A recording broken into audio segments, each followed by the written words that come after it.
I'm sick and in need of attention, but your attention is wrapped up in the retention of stupid stereotypes, believing that my problem is not what ails me, but what I look like. I'm not hypothetically speaking when I say that instead of being given the treatment that I'm needing, based on my appearance, I'm likely to be accused of drug seeking nothing more than cultural sensitivity and equity. When I hear that black women are less likely to be tested for cervical or breast cancer, it vexes me, perplexes me greatly when statistics presented to me prove that access to the best resources for mental and physical health are actually impacted by skin color and wealth. Stealth, racially motivated movements keep our communities from receiving the necessary improvements. My mind, my body, and every part of me suffers under this systemic sting. No prescription or over-the-counter medicine can cure racism. So use your voice and talk to Tingz.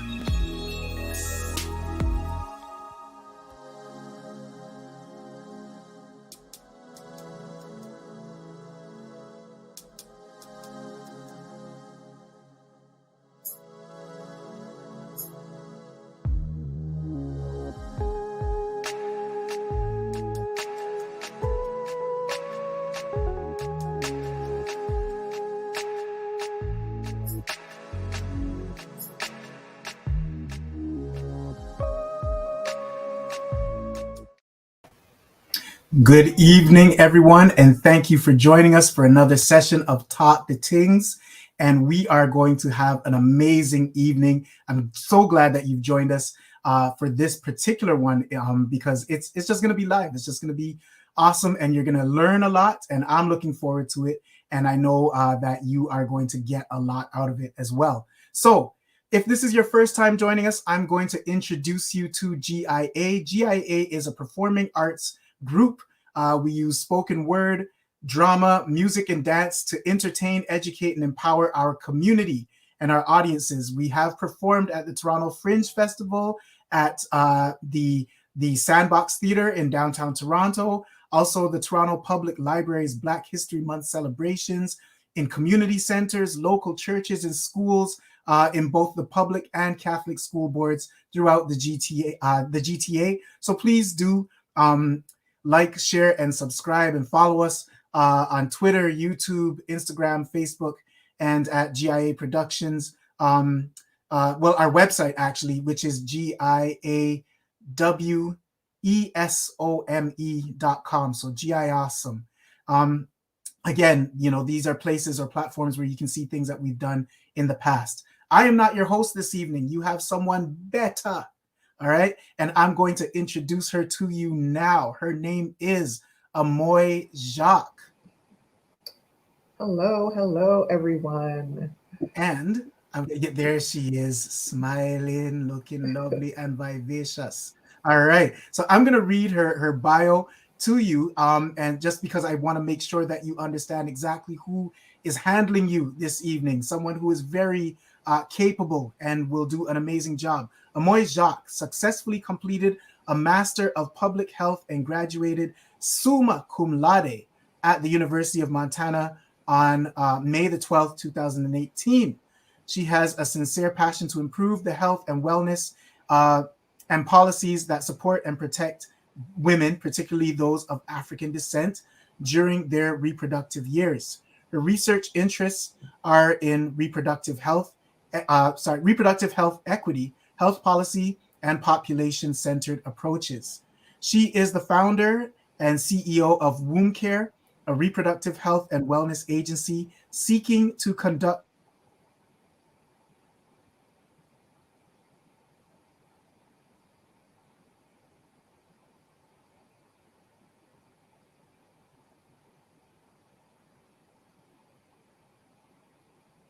I think we lost Greg.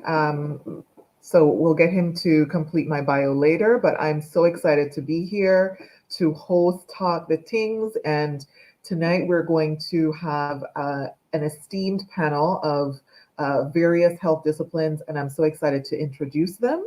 So we'll start with Trish Langley Frempong, who is wife and mom of two. was born and raised in the GTA and now a practicing midwife in Windsor. So congrats to you.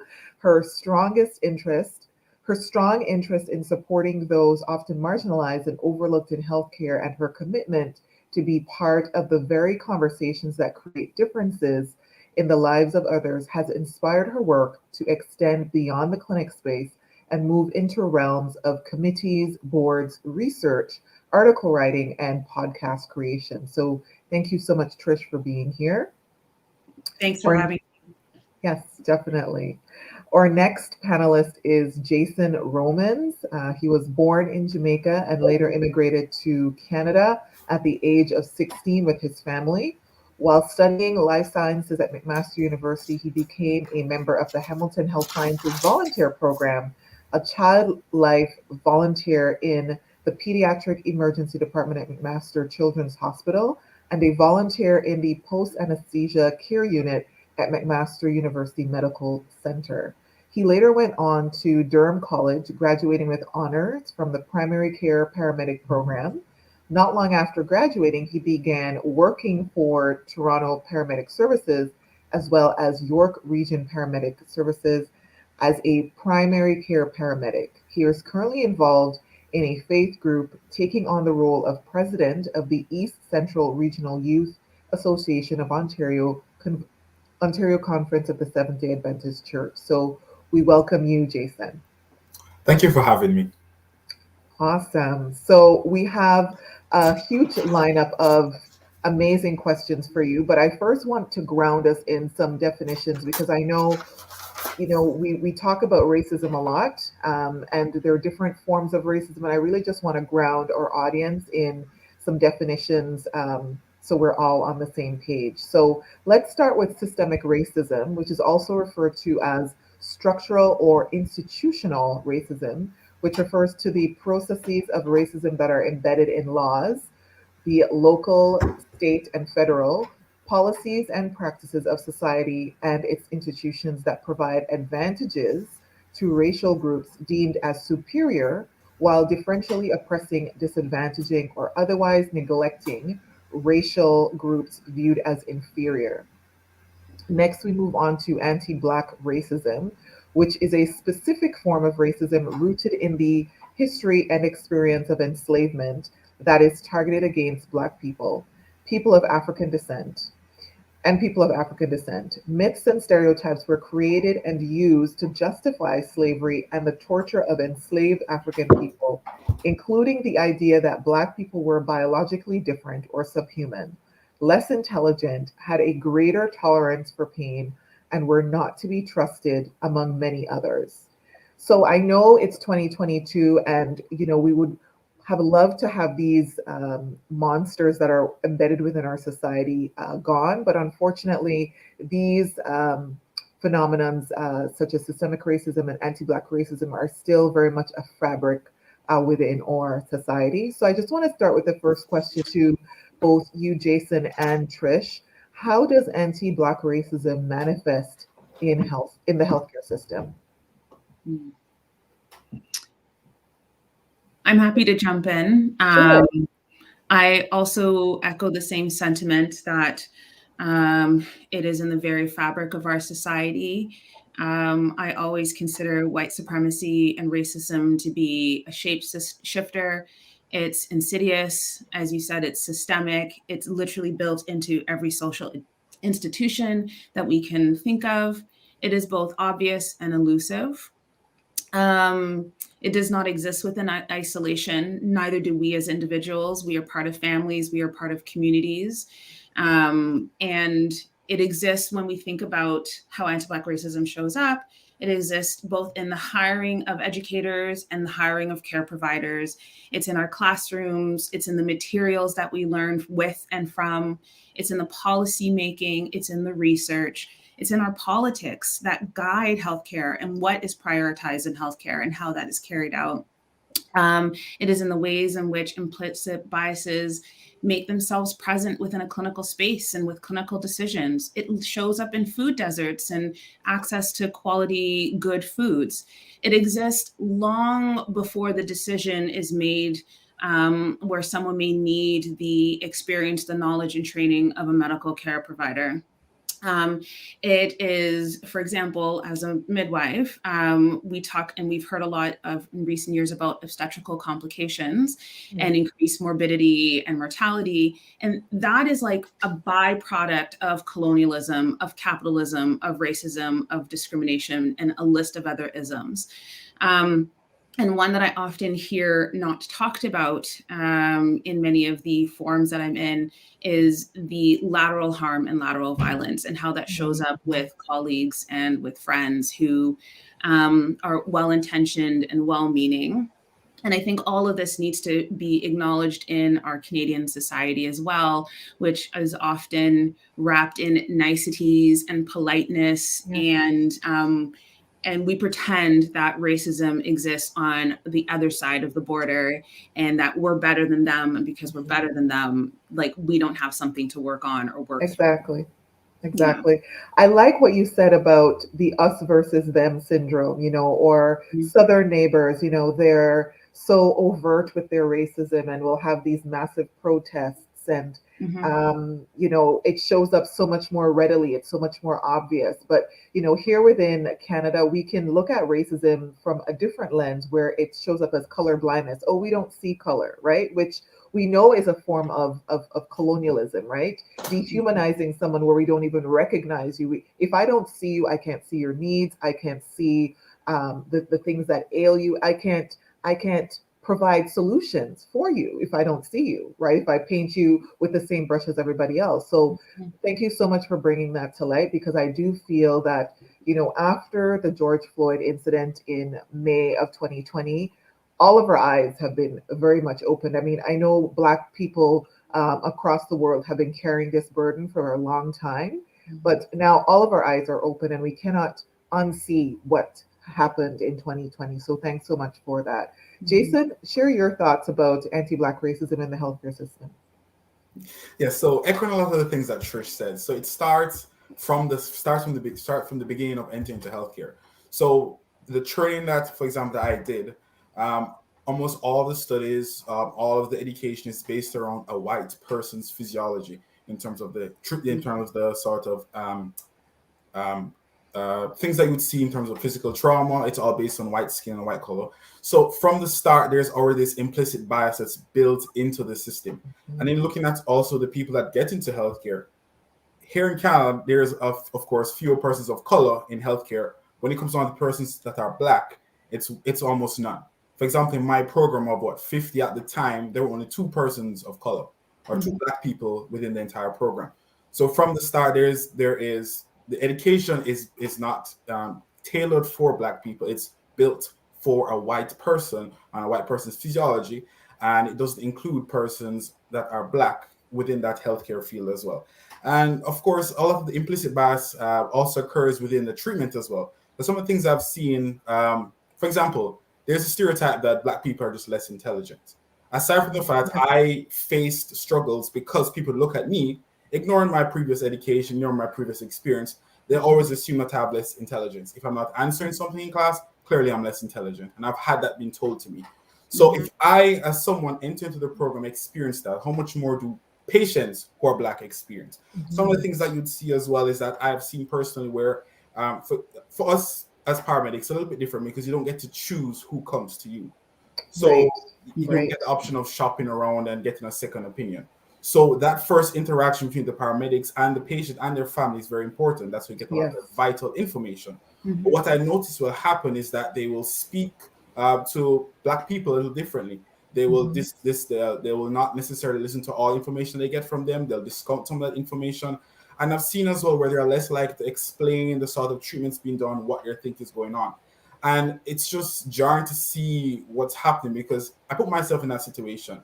If I didn't understand anything about health, anything about healthcare, and persons were coming in to help me because I felt like I was dying, I felt like I was in a difficult situation, and there are all these things happening, but no one's saying anything to me. No one is taking the time to explain things to me. And it has a negative impact there immediately because you're unable to get all information necessary to properly treat this patient, to get the proper patient history. But on the other side as well, it has further impacts later on. Because as a person, as a Black person, if this is your interaction with people that are there to help you, how much more likely you are to access this service? And by not Exactly. accessing that service and accessing that help, you're Mhm. now in a position where you're more likely to allow certain physiological conditions to get worse because you don't want to access that help, which then reduces your lifespan, reduces your chance of being rehabilitated, and it's all built into that system. Some of the negative stereotypes are on physical aspects as well, like having thicker skin. Yes. And before entering into healthcare, I thought that was just something people said, but we're in 2022, no one believes that. I've actually worked with medics who've actually voiced that opinion. They explain that's why it's harder to get an IV. So that could mean they're less likely Wow. to want to start an IV for some Yep. things like pain medication because their skin is thicker. And I'm like, these are well-educated people. How could Yes. they really believe that the skin can be thicker? And even if there's any thickness difference, is it really going to impact your care? So all those things come to mind. And another thing I want to mention as well is we get a lot of calls that deal with like mental health, drug overdoses, hypoglycemic, so hypoglycemic incidences. And why I mention that because all those result in an altered mentation or mental status. Right. What you'll have happening is that if you go into a certain household with Black people and it's in a certain community, your first thought is not necessarily going to be a mental health issue or hypoglycemia. It's going to be something like drugs.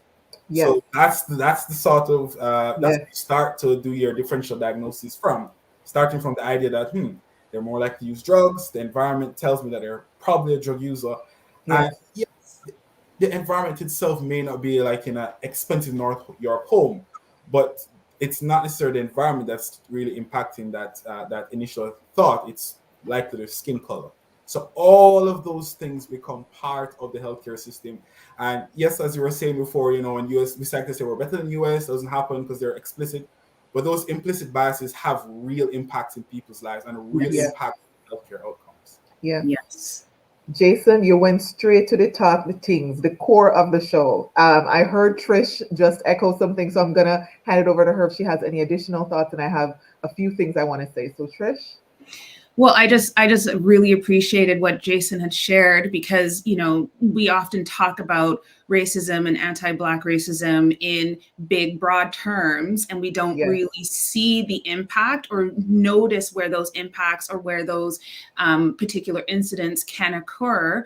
And so just hearing Jason be able to give like very concrete examples, I think is just really powerful and hits home just what we see often in healthcare in all sorts of ways. So even though we know it's happening everywhere all the time, sometimes we need to know what those particular circumstances are because Yes. sometimes we need to hold on to those particular circumstances in order to make bigger impact and bigger Yes. changes that have impact in other people's lives and further, how that continue on down the road.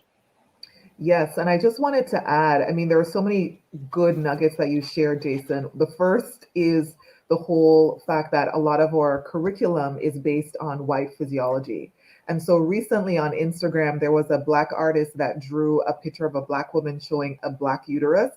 And I mean, my bachelor's is in kinesiology, so physiology was all up in my undergrad.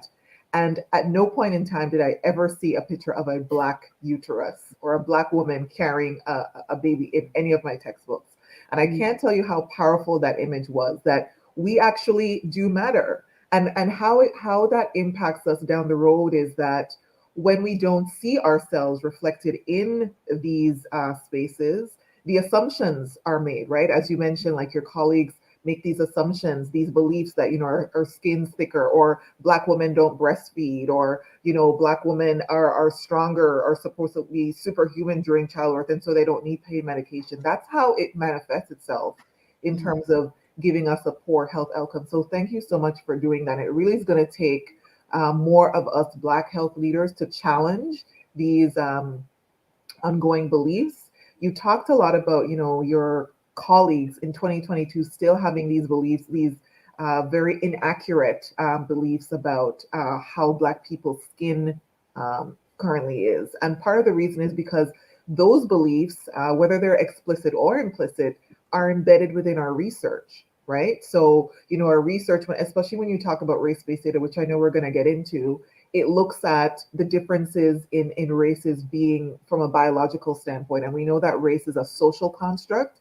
And so when you start to dissect races based on biology, then what can we do if you're Black and it's based, this is how you were, this is how you were made? There's nothing we can do. That's just who you are, right? But we know that is not true. And so we're constantly, as Black health leaders, researchers, we're constantly having to confront and challenge and re-educate our colleagues that these themes and these beliefs need to be out of our journals, because it leads to very, very poor health outcomes, and it literally is killing us on the back end, right? Mm-hmm. So thank you so much for some of those points that you made.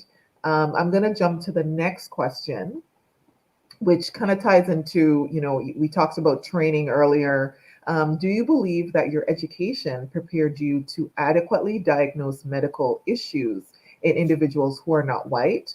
And then the second part of the question is, who determines the baseline and systems of measurement in healthcare? So anyone can jump in.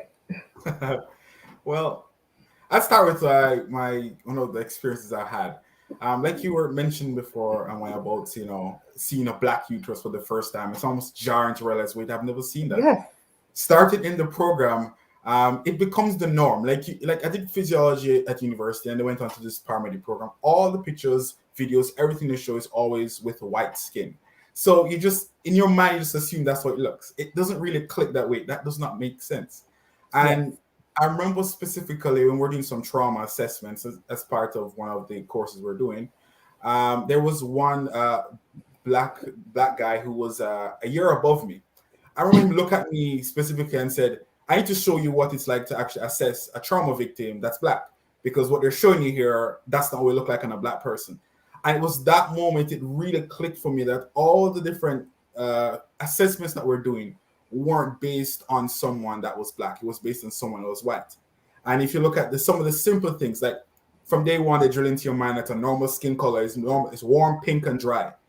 I'm light skinned, and I don't turn pink.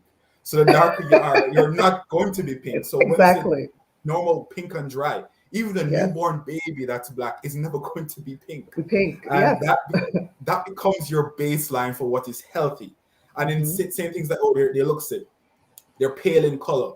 I've seen for myself where when Black people are really sick, so they're hypovolemic, they don't look pale. They get a very grayish tone to their skin. It's not pale like with white people you're expecting. Another thing that's again based directly as a base of the program is trying to determine whether or not someone's cyanotic. You're looking for blue skin color. Yes. That does not happen for Black people. You might see some of it in their lips, maybe in their eyelids, but that's usually later stages. But like early signs of cyanosis, you're not going to see on Black skin in the same way. And if you don't have it written down, then it's not normal. Then we're not going to even look for it. And exactly. So we could be showing signs of dire concern, and it's completely ignored. So thanks so much for that. Mm-hmm. And of course, like you were mentioning before about the research aspect, most of the research that's directing our treatment, directing our assessments, if you look at specifically who they're asking, it's usually white people. I discount any other factors that would affect the presentation of a disease, like socioeconomic class, culture. All those things aren't included in research, but yet still this research is used as a blanket for everyone. Mm-hmm. Yes, you're absolutely right. Trish, before you answer, we have our third panelist, Dr. Kristen Scatliff. So we'll have her on and I'll introduce her. Thanks so much for joining us. Hi, everybody. I'm so sorry I'm late. That's okay. That's okay. We're glad that you made it. Dr. Kristen Scatliff is a board-certified internal medicine physician and pulmonary critical care specialist and the founder of MedFem Inc., which is a diverse collective of female physicians committed to achieving health equity for the community they serve. Originally from the British Virgin Islands, when she started on this path of medicine, it was about helping the community she knew. Now her passion has evolved into reaching those she may never meet. She's an active member of ATS, SCCM, and CHEST, which where she has attended numerous conferences and presented several original publications, posters, and abstracts. Some of her most interesting cases include a unique presentation on post-transplant lymphoproliferative disease, vanishing lung requiring non-surgical lung volume reduction with endobronchial valves, and advanced interventional management of advanced lung cancers. She has published original articles which include a central line associated bloodstream infection reduction strategies. While she values having the opportunity to see diverse pathology, it was the interpersonal relationships she developed with her patients that have made the biggest imprint on who she is as a physician. She enjoys authors such as Toni Morrison, so do I, Ralph Ellison, Ta-Nehisi Coates, as well as Tomi Adeyemi and Madeline Miller. She's a spoken word artist and a purist, owning many of her favorite albums on vinyl. She contributes regularly to mentoring groups aimed at inspiring today's youth. She speaks to community gatherings regarding lung health and smoking cessation. She has chosen a non-traditional career path to become a locum physician, and it has granted her the autonomy to pursue her passion to give a voice to all women of color within the construct of medicine. So we welcome Dr. Kristen Scatliff. Hi, everybody. Nice to be here. Hi there. So let me repeat the question for you, Dr. Scatliff, and we'll get right into it. Do you believe that your education, which is quite vast, prepared you to adequately diagnose medical issues in individuals who are not white? And the second part is, who determines the baseline and systems of measurement in healthcare? So we'll hear from Dr. Kristen, followed by Trish.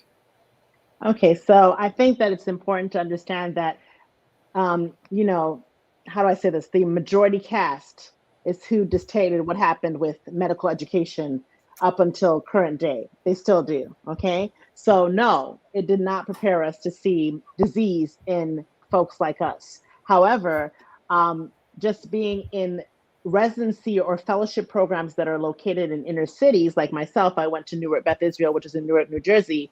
You get to see disease processes in Black individuals.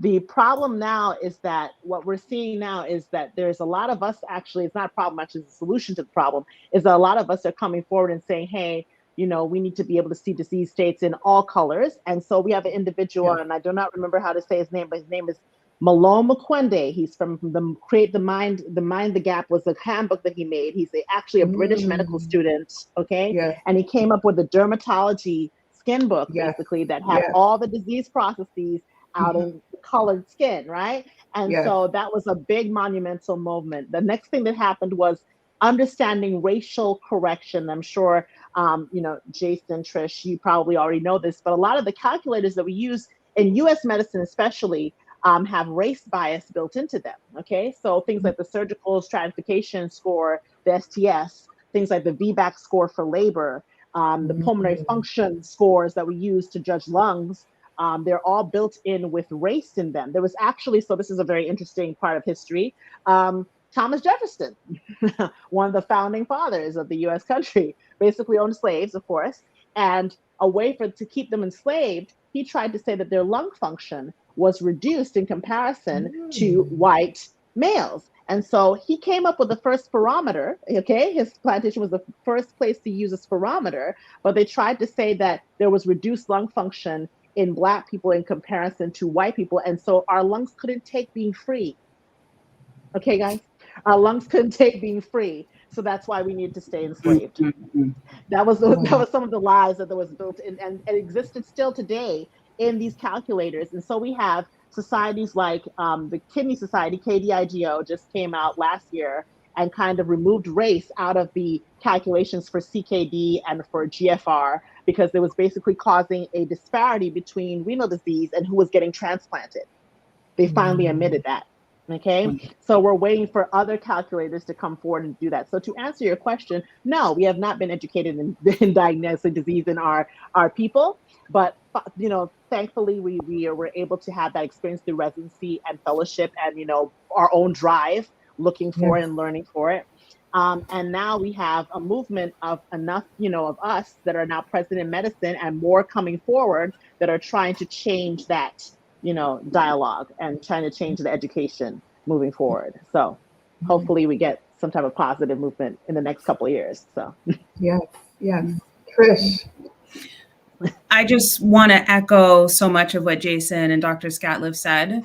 It's very much the same within midwifery education. That we find one of the things I remember very clearly about my training was how Black bodies were often pathologized. They were often the bodies that were unwell. They were the bodies that were often even disjointed, where you would only see a torso, not the head, not the whole person. So they weren't even considered human, if you will, by imagery. And that imagery, despite having words, not having words rather attached to it, that still has a long-lasting implication. Like that saying of a picture is worth more than 1,000 words, that comes from somewhere. That image still passes on from student to student, from student to patient. And so that one is one that I found very jarring. From the moment I stepped into the program, I still see it in textbooks. I still see it in students who come through who are learning and having to also unlearn and unpack the things that they have been taught in clinical kind of situations. As I said, it's insidious. White supremacy is everywhere. It perpetuates in all sorts of assumptions and stereotypes and ways in which communities are discriminated, and our textbooks and the ways in which we are taught how to take care of Black folk, or truthfully, how we are not taught to take care of Black folk, is very prevalent. So I just wanted to echo a lot of what was said.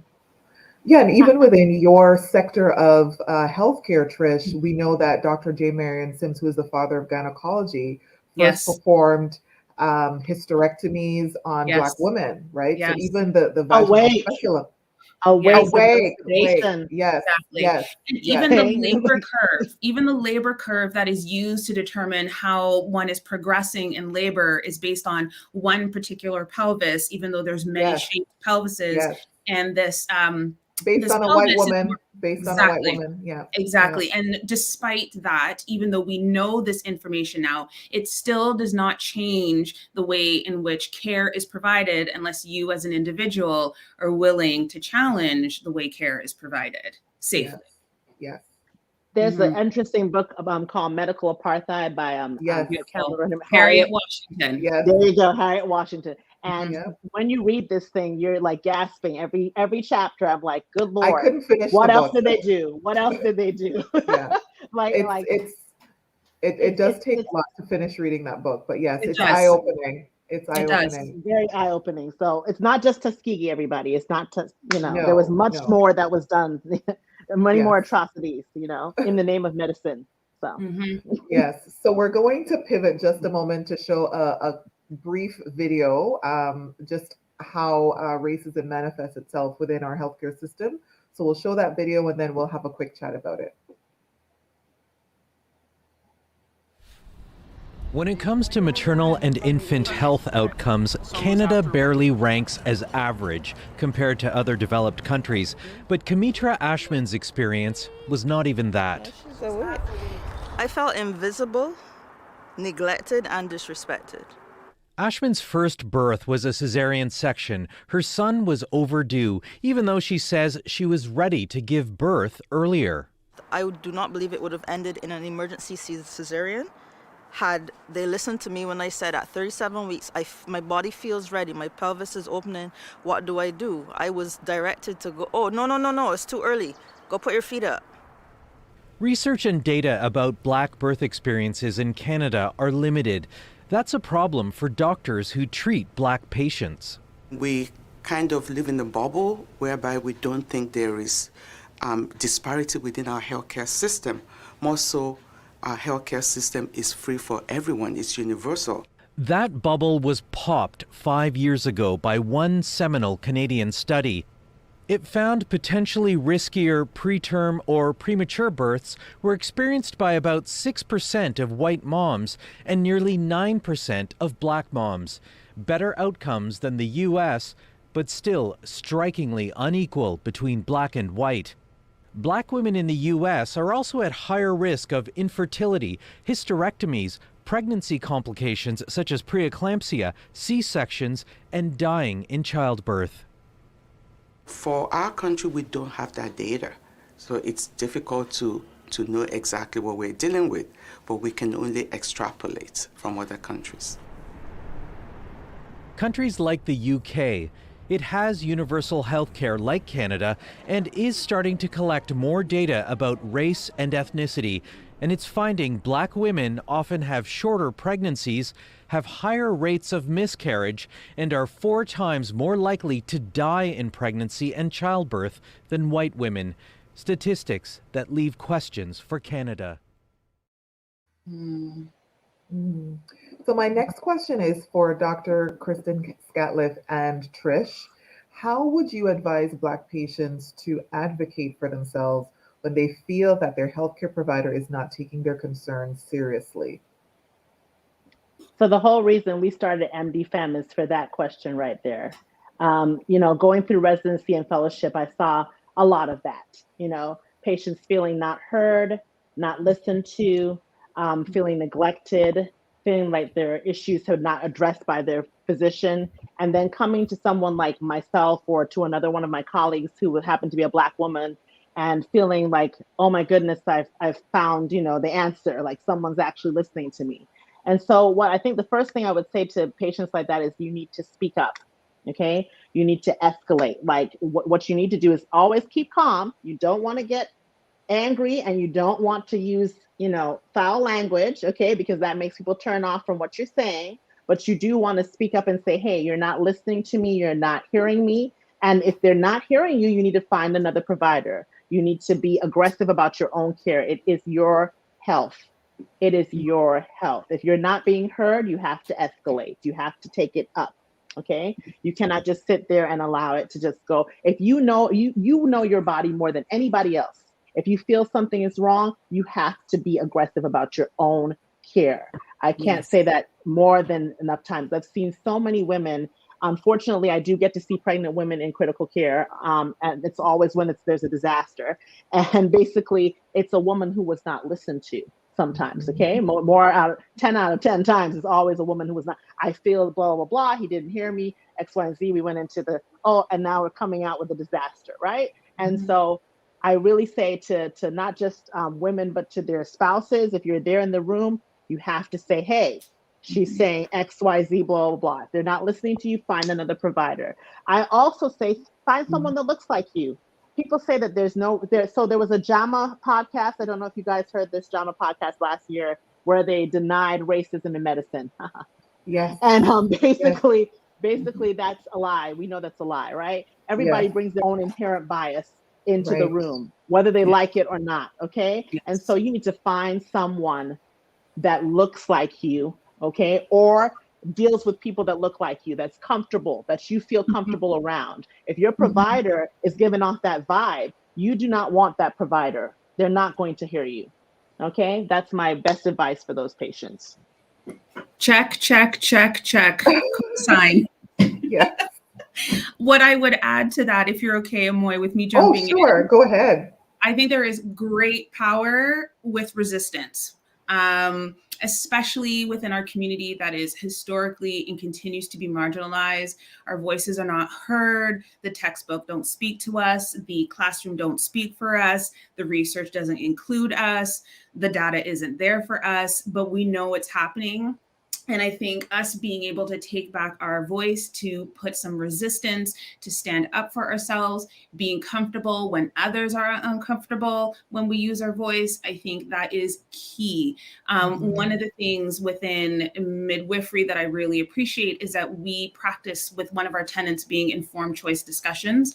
And many people aren't used to that because our healthcare system has implied consent or informed consent, which is really whatever your doctor is suggesting you're going along. There's not a lot of teaching. There's not a lot of supporting. There's not a lot of answering of questions of the patient or the client. And I have to really encourage my clients and my patients to not over normalize something that's not normal, to be comfortable speaking up, that this may be the one place that they can practice advocating for themselves. And I'm comfortable if I have a client who has a history with, for example, high blood pressure in their family, that she needs extra reassurance in terms of her own blood pressure in the postpartum. That's my job. That's my opportunity to teach. That's my job to help her be more comfortable in their body, in their postpartum, with their own recovery. And so for me, I just like literally check everything Dr. Scat lifts up. I absolutely agree that providing some resistance is very powerful in terms of taking back your power and advocating for yourself.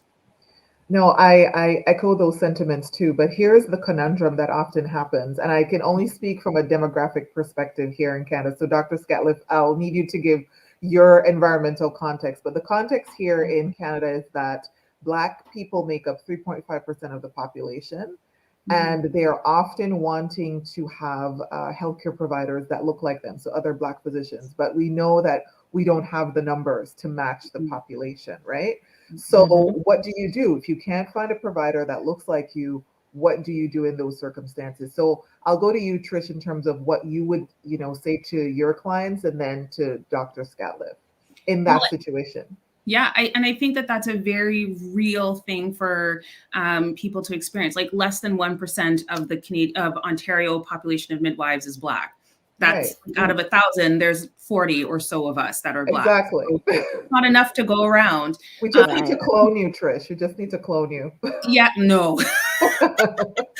But I do think like there's still value systems that people have, like they still have a voice, and you can still, one of the things I saw in social media sometime last year, someone made a suggestion of if your doctor is not is refusing like lab work or an assessment that you're advocating for, get them to document why. Sometimes that moment actually puts someone in a position to be held accountable, whether it's to teach so that the person understands why they're not getting that lab work or that ultrasound or that x-ray, or sometimes it actually makes someone reconsider why they said no in the first place. So, and that's regardless of the racial, ethnic, skin color, background, or social location of that care provider. People can still advocate for themselves regardless of who's in front of them. Sometimes it's just easier when the person looks like you. So as a community, our job is to support people to get to a place where no matter what, they will advocate and use their voice. Awesome. And Dr. Scatliff? So I agree with what Trish said 100%. I'm going to say this. There are allies out there, okay? And you have a spirit of discernment, okay? I think Black people have an extra spirit of discernment as far as I'm concerned, because we are disadvantaged, we've been disadvantaged, we've been silenced, we're not listened to. So we've kind of tuned up the ears to know who's for us and who's not for us. You can pick up real quickly, right? So if you go into a provider's area, it doesn't have to be a Black woman or a Black man, but if you go into their setting, you pick up the vibe. You know the vibe. I don't have to say what the vibe is. You know the vibe. Deuces, chuck the deuces, get out. Okay, don't stay there, because that individual is not going to advocate for you. Okay, you need to be in a place where you are going to feel comfortable. If you don't feel comfortable with your doctor, that's not the doctor for you. I'm going to say it again. If you don't feel comfortable with your doctor, that's your get out moment for you. That's the door. That's the door. The door is open. That's the door. Okay, go. Okay, I have a friend, Dr. Emily Shea. She's ID Crip, and she says no is a full sentence. If a physician is doing something that you don't like, or they're not, no, that's it. No, the hand goes up. No, it's a full sentence. That's all you need to say. You need to speak up. You speak clearly. Don't use explicit language because it turns people off. But, and sometimes we get angry and it might come out. Okay. The Holy Ghost might not be able to hold it back, but, but you need to keep calm as much as you can, but you do need to assert yourself. I know that when they hear us speak up, they say, oh, we're being aggressive. You're not being aggressive. You're being assertive. You're being assertive for yourself. And you have the right to do that because it's your health, I also want to say that the situation is not much different in the US. 4%, I think 4 to 6% of physicians are Black, and 2% of physicians are Black women. The number is increasing. The number is increasing, but that's the statistics that we had as of, I just want to say 2 or 3 years ago, and as more of us are coming through the system, it's going to increase, but it's not going to increase that much. We still have different ways where they're suppressing our numbers, right? Standardized exams and the way that they do their intake for medical schools and the acceptance process. There's a lot of nepotism, X, Y, and Z. I'm not going to get into that, but I'm just saying we still have those things that we have to overcome. So until we get through those hurdles, yes, there are always going to be less of us present. But now we have more of us that when we are present, we are going up the ladder and we're trying to change things coming behind us. So that's something positive to look forward to. But also we do have allies. We have people around us that are saying yes. And this is what I say. If you have friends that are, not Black, okay, and they say that they're your friends, they're supporting you, okay, when stuff like this happens, they need to support 100%. You need to speak up with us. You need to stand with us. You need to be present with us when things are going down. Provide resources too. Exactly. Share your network. Exactly. Share your network. Thank you. Share your network. So when I refer a patient to you, they should feel comfortable in your office if you say you're my friend, because then you shouldn't have that kind of bias. If they say that to me, I go, oh, that might not be a friend. That might not be a friend. Okay. Yeah. So, we just need to be able to have that discernment and to be, assertive for our own care. We have to tune in. Yeah. I really remember I had a situation in fellowship where I had an attending and I knew that person was not an ally. Okay. And so I shifted my gears to someone who was, and it's called intelligence. You don't repeat the same things and expect a different result, right? You change your pattern and get the result that you want. Mm-hmm. And as a healthcare provider myself, I go by the 3 C's. I tell my patients this. If your healthcare provider doesn't look like you, they should have the 3 C's. The first is cultural sensitivity, right? So do they have people within, are there patients from a variety of backgrounds that they've treated that they're comfortable with to have open, honest, and, caring conversations, right? Mm-hmm. So cultural sensitivity, are they confident in their skill set, right? Because a lot of doctors do not have the skill set that you may need. And that may be even with communication. So cultural sensitivity, sorry, I'm drawing a blank here. Cultural sensitivity, confidence, and also compassion, right? Compassion is not something that you can teach to everyone, but I've had healthcare providers that do not look like me that have been so compassionate in their delivery, in their bedside manner, where I was just like, I felt at home, I felt like I was getting the care that I deserve. So if they have those 3 C's, whether they look like you or not, you're on your path to better health and to better navigation. So that's important. I'm going to show another clip. This is more so along the lines of prostate cancer, and the next question I'll have Jason tackle. So we'll play that short video clip and then we'll come back. Prostate cancer, particularly in Black men, it's a big issue. If you are scared or embarrassed to check your body out, don't be embarrassed. It's your body, it's your life. You own it.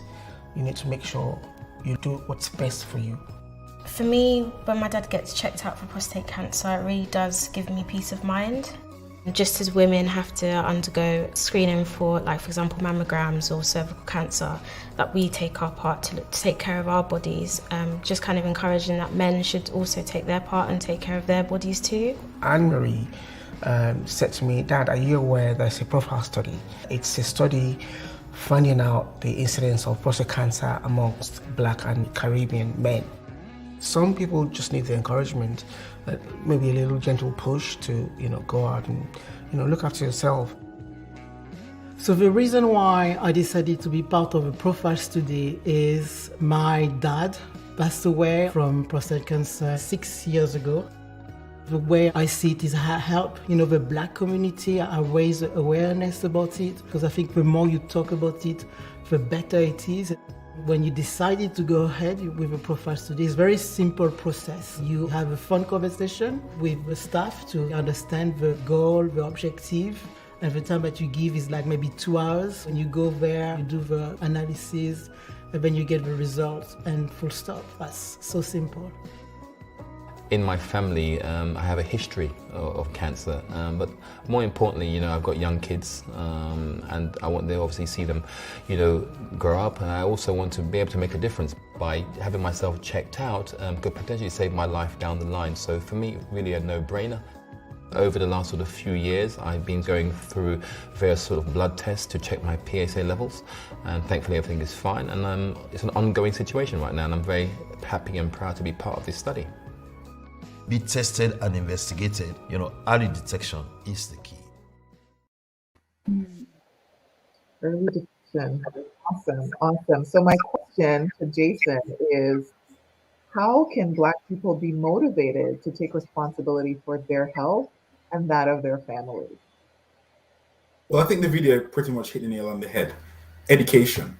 I know there's a lot of information, say for example, prostate health, that's available to the general public. There are PSAs that are done by the government, by the health ministry, but having those directed specifically to the Black community. So PSAs that incorporate the cultural aspect, incorporate their specific lived experiences, will be part of motivating them to take care of themselves.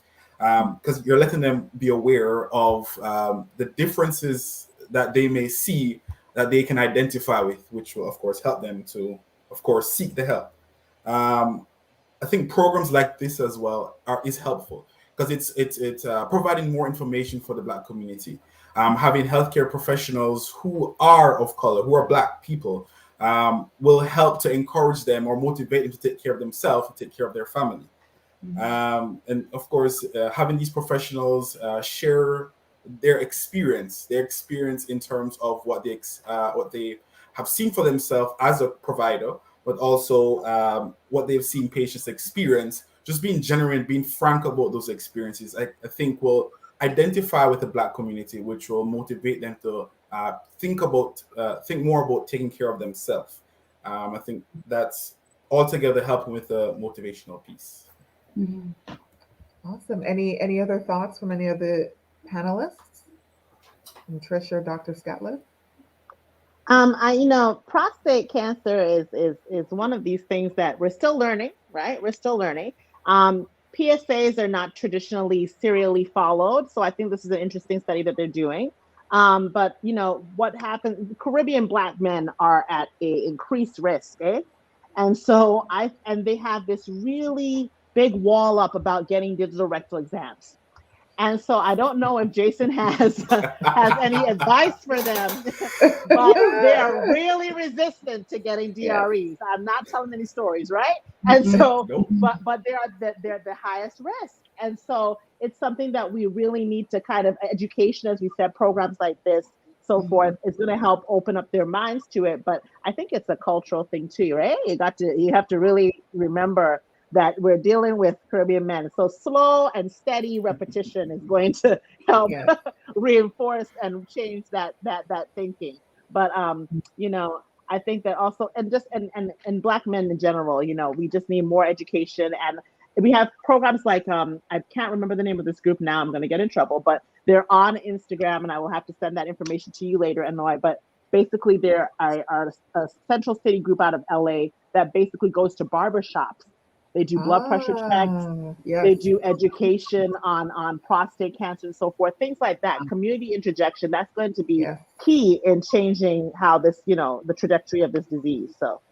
Yeah, there's a powerful book called Community is the Cure. And I really feel that, those people that are in your network that can really push and have these open and courageous conversations is really what's going to pivot us to allow us to enter into these spaces where we're seeing, Black Caribbean men participating in research, which is so important. So, it really takes a village, and you really need to ask yourself, who is in your village that can actually help you along different parts of your life journey, right?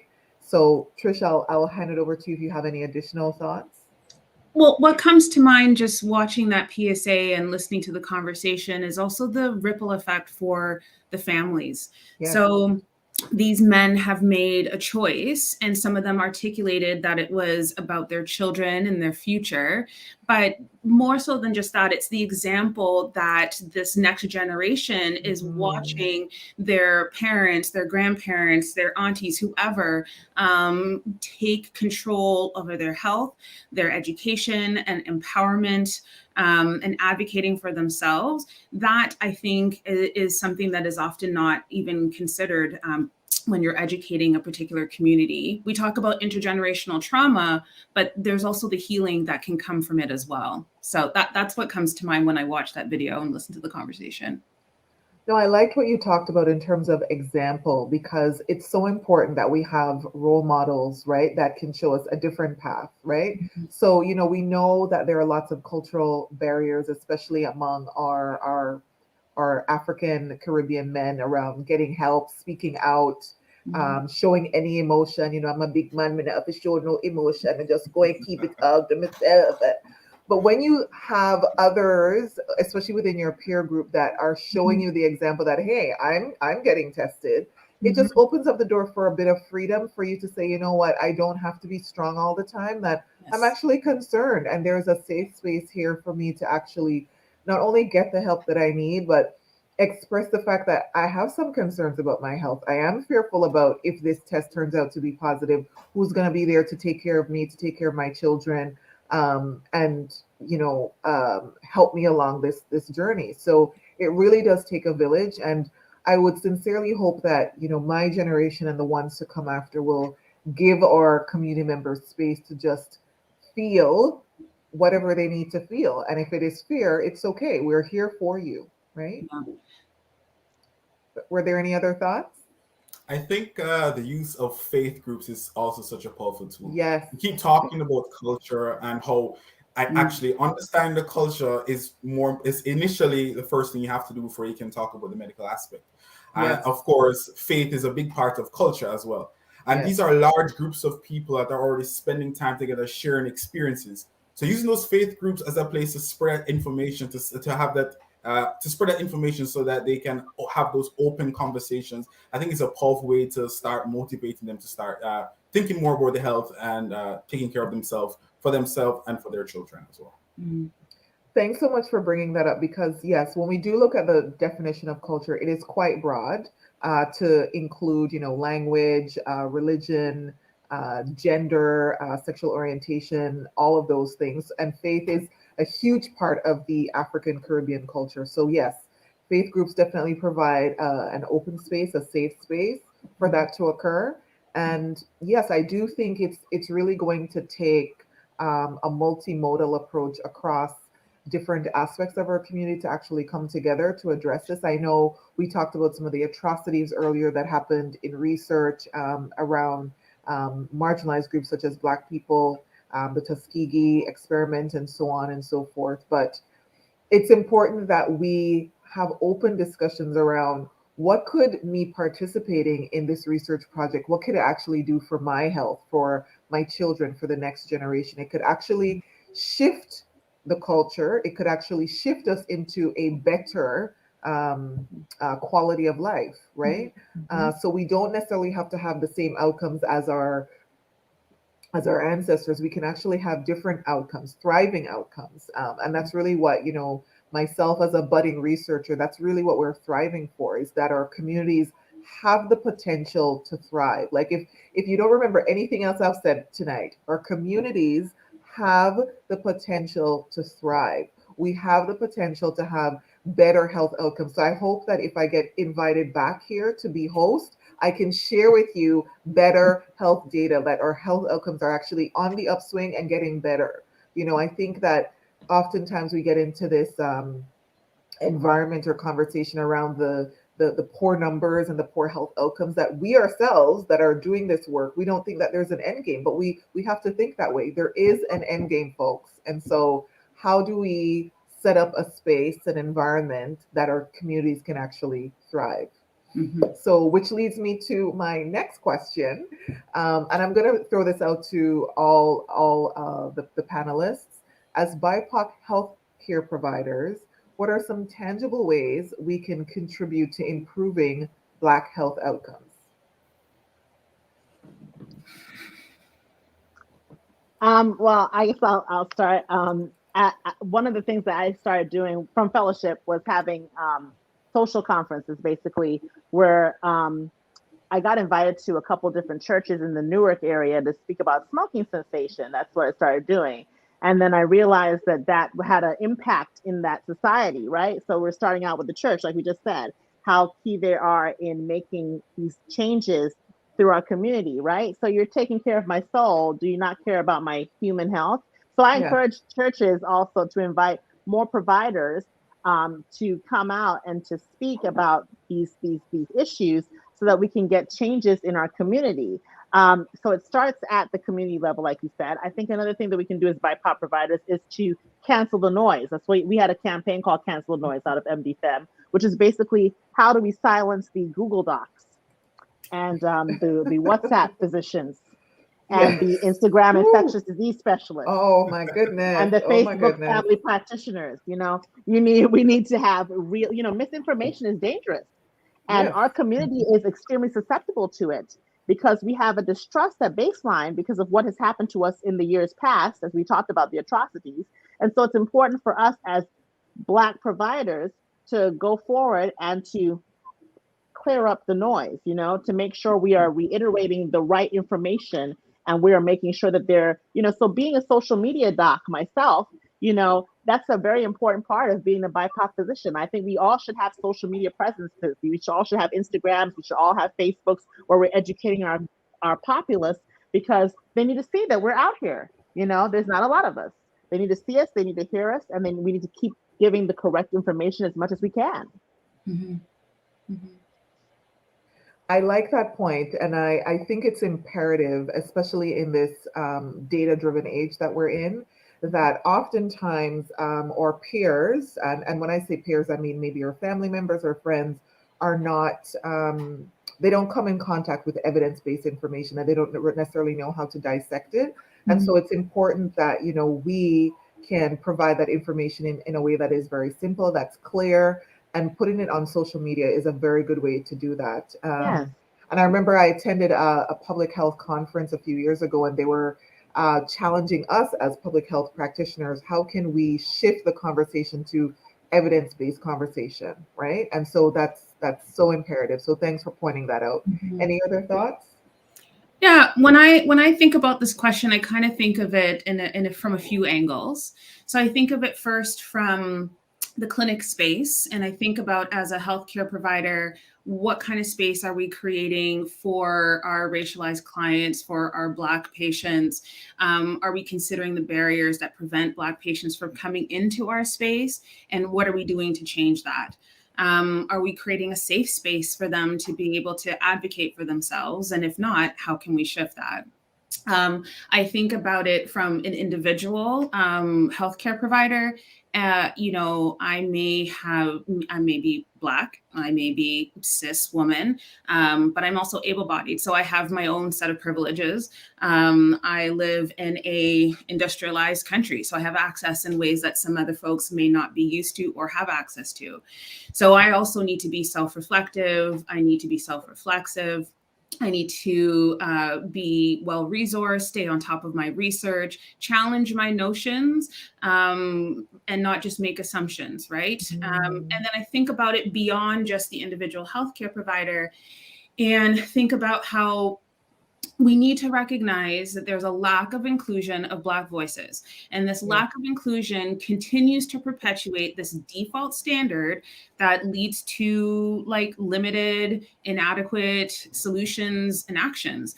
And if these very same solutions, which don't have Black voices included in the research or in the policies, then how are we going to expect that the outcomes are going to actually positively impact the very same people who are marginalized? So it all needs to be switched up. We need to find ourselves in the rooms where decisions are being made. We need to be where the policies are being created, where the research is being completed. We need to see ourselves as an investment in the future of healthcare overall, point blank, period. So, and then the other piece is that we also need to survive this work. So we need to practice some self-care. Yes. That is so important. That is so important. There are a few things that you touched on that I just want to highlight even more, Trish, the phenomenon that you talked about earlier in terms of being self-reflective and having a better understanding of who we are when we come into the room, whether it's in our practice or within our social circle. That whole process is called cultural humility.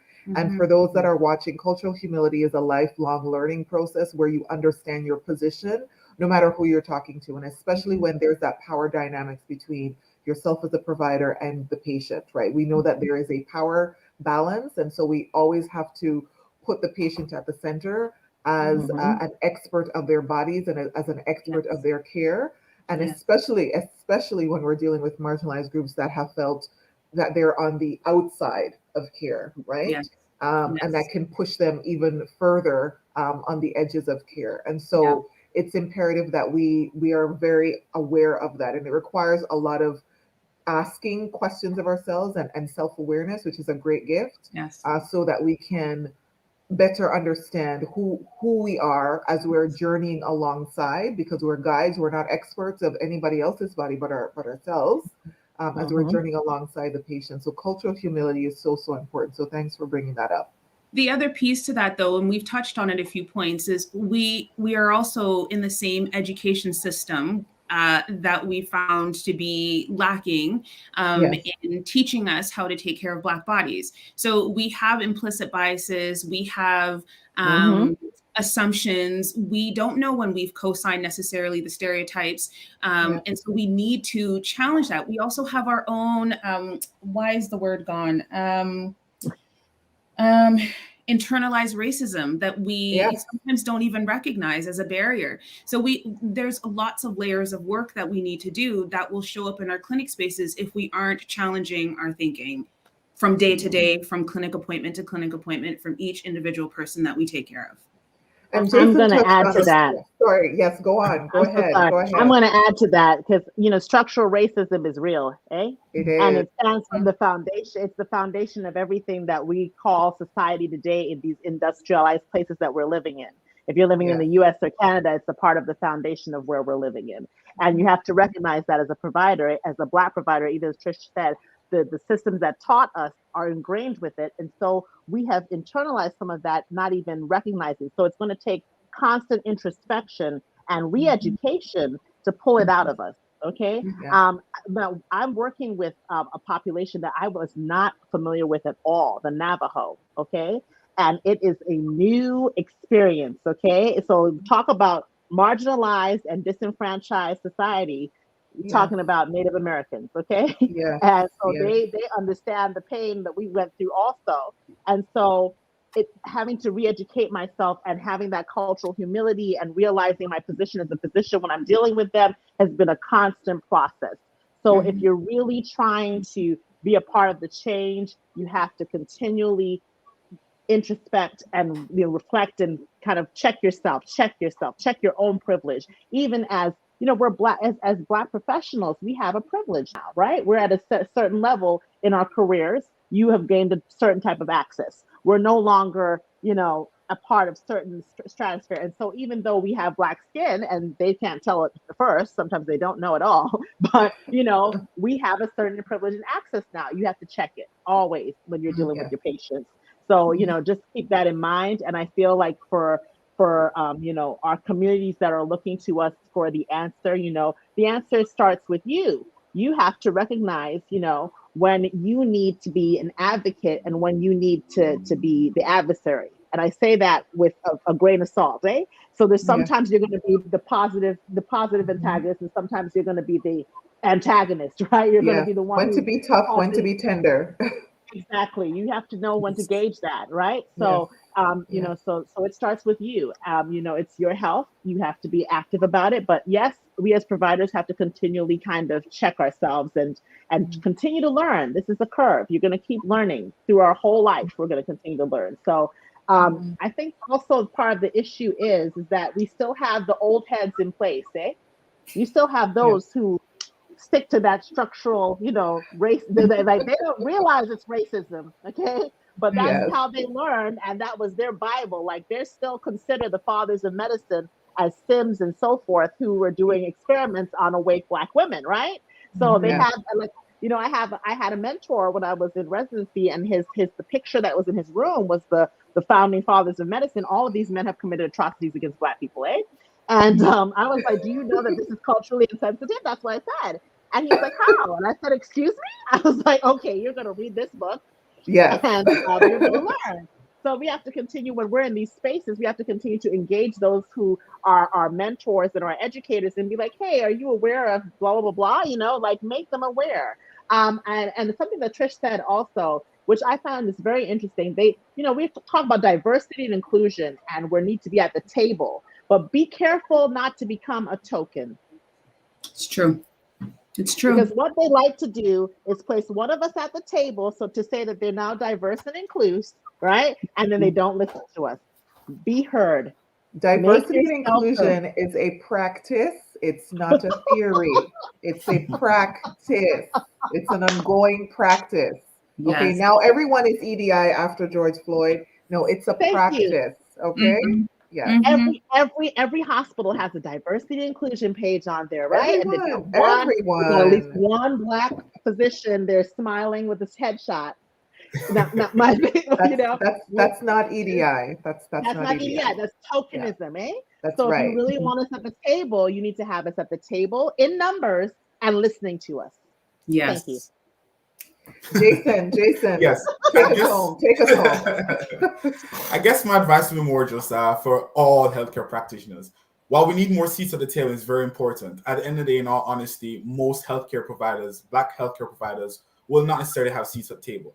However, they can still have impact where they are. So the first part is advocating for their patients. You have a Black patient that comes in. Of course, you're going to advocate for all your patients, but understanding their needs and going above and beyond for that patient can impact those health outcomes right there. Also, using the groups that you're in, the space that you're in. You might be a part of some community initiative, or you're part of a faith group. So having those conversations, open conversations with Black people, will be part of helping those outcomes, even though you might not have a seat at the table per se. Okay, so I know we talked a lot about advocacy, speaking up for ourselves, accessing caring, compassionate care providers, but some of the audience members may want to know, how can I access Black practitioners? Where can I find this info? How would you guide them or navigate them to finding Black practitioners? In the US, there's something called Health in Her Hue. Okay, HUE, and they have a list of Black women physicians, and they try to kind of update this database continually. I don't know about a generalized Black physician database. I can look up and get that information to you guys later, but Health in Her Hue is a very good place to start, HUE, okay? Okay. I only know from a obstetrical sort of perspective. Sure, you can share and I'll share after.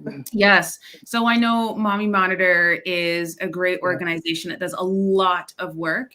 And I know that they have been trying to keep track of Black healthcare providers, I believe in an Ontario context, that are related to, adjacent to obstetrical care. So midwives, doulas, I believe lactation consultants, OBGYNs. And I know that is like a key place that I tell people to go. I also know that there is a midwife who is working on creating an organization that is a Black identified space for folks of African descent or African diaspora. And so it's called Ancestral Hands. And they also keep track of Black midwives within an Ontario context. So those are two that I can think of. But I, similarly to Dr. Scatliff, I'm not aware if there is a specific site or database that people can access for Black physicians in a Canadian context. So I can share. So with respect to Black physicians, there's two organizations. So there's the Black Physicians Association of Ontario, so BPAO, that people can access if they need to get aligned with a Black physician. And there's also one for Canada. So there's the Black Physicians Association of Canada that people can also access. You had on one of the physicians in the clips is actually part of the BPAC. And also, I am a co-owner of a reproductive health clinic called the Womb Care Clinic, where we do have a Black pelvic health physiotherapist. We have an occupational therapist and a naturopath, all that are aware as to how to manage and treat BIPOC populations. And we're very passionate for that community. So there's definitely organizations that are coming up and are responding to the call of providing care for our people. So there's one more I just found. There's one more I just found. Sorry. The national, so SNMA is the Student National Medical Association. The National Medical Association is the Black physician list, basically. So nmanet.org. That's the website. Okay. nmanet.org. Okay, some wonderful information. So for our audience tuning in, you have a wealth and breadth of information and resources now that you can tap into. So I'm glad that we're able to provide that. So as we are wrapping up, we've talked a lot about this system that we're entrenched in, this visible monster called anti-Black racism and systemic racism. That can show its ugly head in a variety of ways, and definitely how we can tackle that as providers, being very aware as to our power and position that we bring into the room. So I just wanted to find out from our panelists if you have any closing thoughts as to how we continue to walk in this space, this current reality that we're dealing with in terms of anti-Black racism. What are some closing thoughts that you want to leave our audience members with?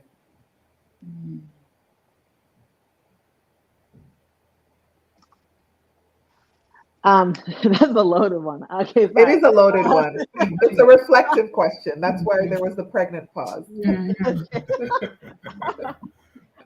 I'm gonna say that there are allies out there. Okay, there is hope out there. Yes, we are still dealing with structural racism in all of its caveats, but there are allies out there. Like we said earlier, you know how to identify. Use your discernment. Always be your own advocate. Speak up. And I really feel like there are more and more Black physicians coming forward. Okay, when you do find a good physician, what I'm going to say to you is, what I'm noticing now in our society is that we have a tendency to be a little bit jaded. Okay. So I want you to go into each physician office with a fresh new outlook. Okay. Yes. Okay? Keep your mind so open. Much for saying that. Yes. Keep your mind open. Yeah. Because what happened with the last physician doesn't dictate what's going to happen with the next physician. Right. Okay, so recognizing that this person's not for you is wonderful, but when you move on to the next one, go with a fresh outlook, a positive outlook, and try to keep your mind open. But if you see the red flags, there's the door. Yep. Wonderful. Thank you so much, Dr. Scatliffe. No problem. I guess my closing thought would be advocacy. Continue to advocate for yourself. Just like what Dr. Scatliffe was mentioning. Doesn't matter because for my field, pre-hospital healthcare, you don't necessarily get to choose your provider. You get who shows up on that day. So that advocacy is important. Don't be afraid to ask questions. Always ensure you get information that you understand. You understand what's going on. After all, it's your health, it's your body, or it's your family member, it's their health. So always advocating. Even if it doesn't seem they're listening to you, keep pushing, keep pushing. As Dr. Scatliffe was saying, don't use expletive language, don't sound too aggressive, but just be diligent and be persuasive. Advocate for yourself because it is your health. Mm-hmm. And Trish? I would just piggyback off of what Jason said. I keep thinking it ain't over till it's over, which is true. As long as we have breath, there's an opportunity for change. There's an opportunity for conversation. There's an opportunity for shifts. And for hope. And for hope, yes. And, when I started my undergrad, I didn't think that there would be much space for conversation or even acknowledgement of racism, much less anti-Black racism. I don't even think that term was used in my undergrad experiences. So I think, the biggest piece for me is don't be afraid to ask, because sometimes you don't even know what information is missing to help you make a decision that is appropriate for your health and for your family's health if you don't ask. And never be afraid to ask and stand up for yourself in that way. I think that will create great ripples down the road. Thanks so much for sharing. We've shared so much information with respect to the current climate of systemic racism and anti-Black racism. And the final thoughts that I want to share is that there is hope that is thriving within our communities that we can actually glean from and hold on to. And some of the things that we've shared tonight around healthcare providers and accessing healthcare providers is really, again, around the 3 C's. Finding someone that has the cultural sensitivity, has the confidence and the compassion that's going to take your care seriously. This person or these groups of people may or may not look like you, but you can find these characteristics just by tapping into your network, into your community. And we've provided some really great resources as to how you can do that. And last but not least, I firmly believe that the shift that is going to happen within our communities to allow us to thrive lies within all of us. The work that we're doing behind the scenes, it's Black leaders that are going to help to pivot this. And I'm seeing it across the country. I work with researchers that are collecting race-based data. We're no longer in the land of, oh, we don't collect it. No, we are collecting it. The work is happening now on so many different fronts. And I'm so excited to see what's going to happen within the next 5 to 10 years with respect to our communities. We're going to be having different conversations. And I'm just so happy that I've been able to be part of this one. And by that, I'm going to hand it over to Greg. Listen, I just want to say thank you to all of our panelists. This was an amazing and a very informative conversation. And I want to, again, really just reinforce that I would love the viewing audience to share this with family and friends, because this information needs to be disseminated and needs to be heard in our community. I want to finish introducing Amoy at the end of our program. Oh my God. Right? Isn't this the best time to do it? The best time to do it when they know me so well. Yeah, exactly. Now they're going to know you a little better. Okay. I know. First of all, I want to say our bills were paid. I don't know what happened, why I ended up getting cut off, but the bills were paid. Okay. Talk the things. Talk the truth. Right. But listen, honestly, again, thank you, Trish, Jason, Dr. Scatliff. Amoy, big thank you to you. And I'm going to read your bio because people need to hear who you are and what you've done and all of your accomplishments. So Amoy Jacques successfully completed a Master of Public Health and graduated summa cum laude at the University of Montana on May 12, 2018. She has a sincere passion to improve the health, wellness, and policies that support and protect women, particularly those of African descent, during their reproductive years. Her research interests are in productive health equity, health policy, and population-centered approaches. She's the founder/CEO of Womb Care, a reproductive health and wellness agency seeking to conduct research with health agencies across Canada and create equitable programs and policies for women, particularly those from marginalized communities. She is also a recent co-founder and co-owner of the Womb Care Clinic. This clinic was created during the pandemic to address the pelvic health issues of Black, Indigenous, and people of color community who are often underserved, dismissed, and neglected in healthcare. One of her proudest achievements to date is the creation of a community-based qualitative research study in partnership with Women's College Hospital. The Womb Health Study, Black cis women and trans people with reproductive issues facing marginalization, systemic barriers, and racism. And there's an acronym there going on. You might not have picked it up, but it's cool. You'll go to her website and you'll see it, I'm sure. We'll explore the experiences that Black, gender diverse people with endometriosis and uterine fibroids within the Canadian healthcare system.